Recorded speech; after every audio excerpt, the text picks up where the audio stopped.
جاء رجل إلى رسول الله صلى الله عليه وسلم ولنبي زندامتنا صلى الله عليه وسلم إن فعلت ذنبا أيكتب علي ወንጀል ከሰራው ይጻፍብኛልን ብሎ ጠየቃቸው። አዕራቦች ብዙ ጊዜ የሚጠይቁት ጥያቄ ገሪብ የሆነ ጥያቄ የሚጠይቁ አጂብ የሚገርም ጥያቄ ነው። ወንጀል ብሰራ ይጻፍብኛል አላቸው። ቃለ ይክተብ፣ አዎ ይጻፍብሃል፣ እንዴት አይጻፍም አሉት።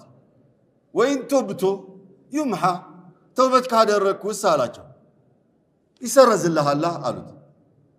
ወይን አዝነብቱ፣ ዞሬ ወንጀሉን ብሰራውሳ ይክተብ፣ ይጻፍብሃል። ወይን ቱብቱ ይምሐ፣ ወዞሬ ብሰራውስ ይደገማል። 5 ጊዜ ደጋግሞ ጠየቃቸው።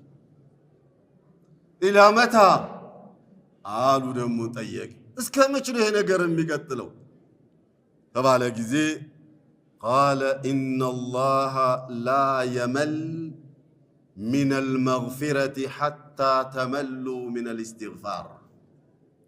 አላህ እናንተን ይቅር ከማለት አይሰለችም እናንተ ይቅርታ ከመጠየቅ እስክትሰለቹ ድረስ። አጂብ ያለው አገላለጽ ነው። ይቅርታ እስከጠየቅን ድረስ መቼም ይሁን ይምራል። የትኛውም ወንጀል ይሁን ይምራል።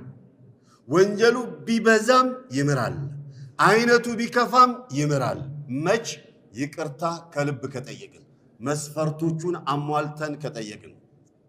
سئل أحد السلف إذا أحب الله عبدا فماذا يصنع به؟ الله رب العزة والجلال عندن بهرا يوددو هنا من دينهم يارجو السنال. أسمعتم من دينهم يسدوا من دينهم يارجو